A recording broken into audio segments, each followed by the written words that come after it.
আমি জামাই কোথাকার। তাতে কিস কিস করেছিল না? যদি আর একটা কথা কইছিস তো তোর মুখ আমি সুতোতে সেলাই করে তো বলে দিলাম। হ্যাঁ, তাহলে আমি শ্বশুর বাড়িতে তো চাবা খাবো না কেমন গিয়ে? পিঠে খাবো নাকি করে, পিঠে খাবো নাকি করে? এত পাঁচ জামা জ্বালাতে জ্বালাতে আসতেছে, তাতে আমার সহ্য হচ্ছে, তুই বুঝতে পারতেছিস না? আসন তোর ওই শাশুড়ি আর কি ওই ভাপা পিঠে বুঝলি, মানে এদিকে একটু আগায়, মানে ভাপা পিঠে বানাইছে তো ভারী মজা।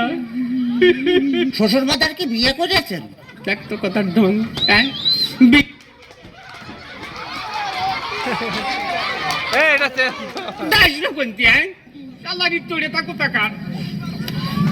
আপনার কোনো ছেলে ফিলে হয়নি শ্বশুর বাদার? কপাল আমার, কপাল আমার, জামাই ছেলে পেলে হয়েছে কিনা কষ্ট দেখি আমি আর কোন দিকে যাই।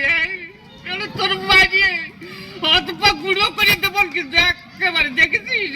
তাহলে আমি শ্বশুর বাড়ি যেয়ে এই গোস্ত চাবা খাবো নাকি? গোস্ত চাবা খাবা নাকি করে? এই যে অবস্থা করতেছো, তাতে তাতে তুমি বুঝতে পারছো না যে গোস্ত খাবা নাকি করে? মেয়া বিয়ে দিয়ে আমি ছাই খাইছি, ছাই। ছাই খাতে গেলেন কে? আমার কাছে কলেই তো 10 কেজি চাল পাঠা দিতাম।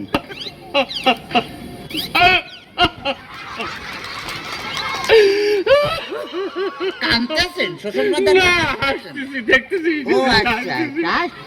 আবার যদি কথা বলিস তোরা আমি একেবারে সাথে দিয়ে বাড়িয়ে দাঁত ভাঙিয়ে ফেলা তোর একেবারে দেখছে না। ওই তাহলে তো করলে আমি যে দাঁত ফেলা দিলে আমি গোস্ত চাবা খাবো না কেমন গিয়ে?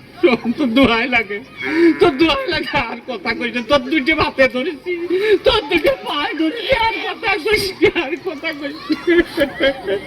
শোন শোন, এই ঘটনা হচ্ছে কি যে এভাবে জ্বালাতন যদি করিস তাহলে আর আমি পারবো না। আমি ৬৮,০০০ গ্রামের মেয়ের বাপকে বলবো, যোগো মেয়ের বাপরা, তোমরা আমার মতো এইরকম হারামজাদা সওয়ালের সাথে মিয়া বিয়ে দিয়ে না।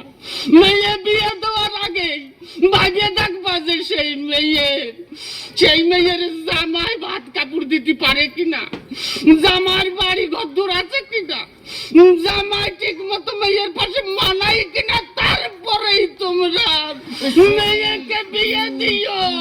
শ্বশুর বাদার, শ্বশুর বাদার, আপনি কি যাত্রায় অভিনয় করতেছেন?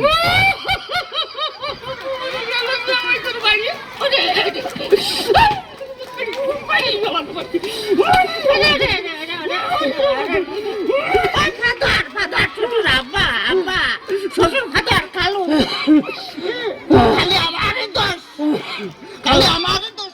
তোমার মেয়ে বিয়ে করে আমি যে ফকির হয়ে গেছি, খালি টাকা চাই, টাকা চাই, হ্যাঁ খালি টাকা চাই। টাকা চাই।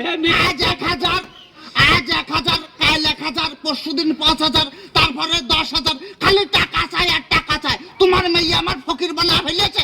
ফকির বানা ফেলেছে? বলে এত টাকা মেয়ে করেটা কি? এত টাকা কি করে তা আমি কি করে কব? আমি কি কোনোদিন দেশি নাকি? ওরে